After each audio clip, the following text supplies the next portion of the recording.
दर्पण न्यूजच्या सांगली कार्यालयाच्या वर्धापन दिनास हार्दिक शुभेच्छुक माननीय अनिल उर्फ राजू यादव साहेब, करवीर तालुका प्रमुख, शिवसेना, उद्धव बाळासाहेब ठाकरे।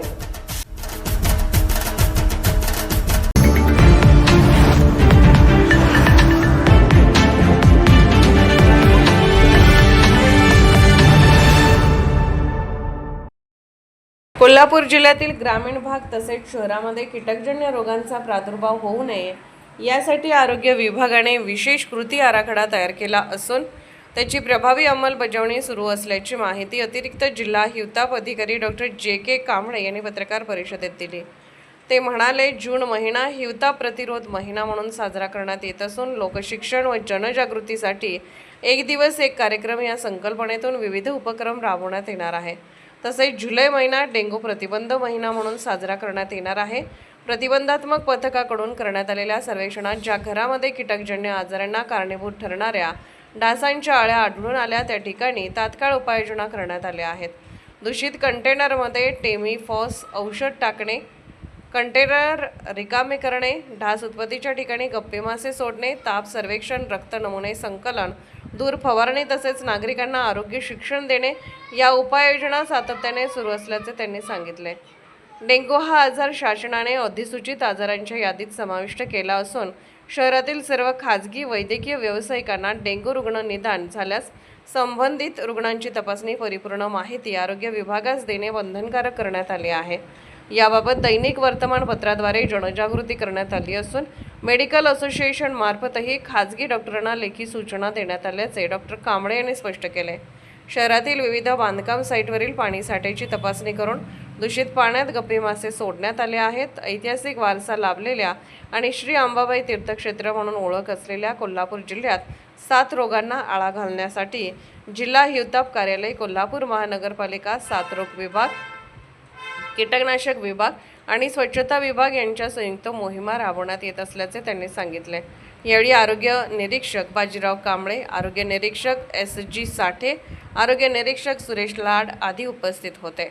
कोल्हापूरहून दर्पण न्यूजसाठी अनिल पाटील। नमस्कार, मी जे.के. कांबळे, अतिरिक्त जिल्हा हिवताप अधिकारी, कोल्हापूर। दरवर्षीप्रमाणे यावर्षी आपण हिवताप प्रतिरोध मास साजरा करीत आहोत। या हिवताप प्रतिरोध मास अंतर्गत 1 जून ते 30 जून हा कालावधी आहे।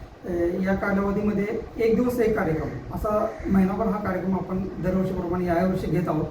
त्यातला पहिला दिवस आज आपण पत्रकार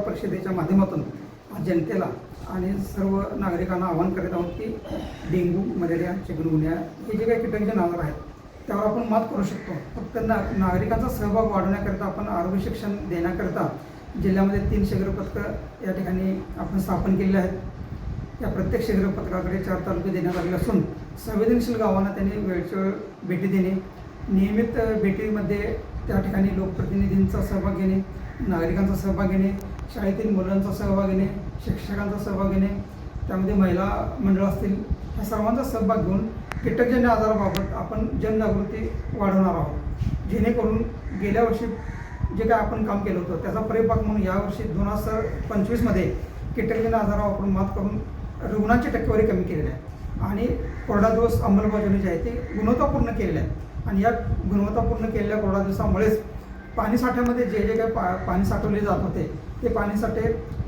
दर आठवड्यातून एकदा कोरडे करून त्यात पाणी भरलं जात होतं आणि त्या पाणीसाठ्यानं आपण कापड बांधले, त्यामुळे डासांना त्यामध्ये अंडी घालता आली नाहीत, त्यामुळे डासांची घनता कमी झालेली आहे। आणि डासांची घनता कमी करणे हा ह्या मोहिमेचा मुख्य उद्देश आहे। आणि ही डासांची घनता कमी करण्याबरोबरच जिल्हा हिवताप कार्यालयाच्या सोबत स्थानिक नागरिक, लोकप्रतिनिधी यांचा सहभाग घेऊन त्यांच्या सहकार्याने आपण डेन्सिटी डासाची कमी करून डेंग्यू, चिकनगुन्या, मलेरिया इत्यादी आजारावरती आपण मात करणार आहोत। निर्भीड बेधडक बातमीसाठी दर्पण न्यूज चॅनलला लाईक करा, शेअर करा, सबस्क्राईब करा। मुख्य संपादक अभिजित रांजणे, दर्पण न्यूज।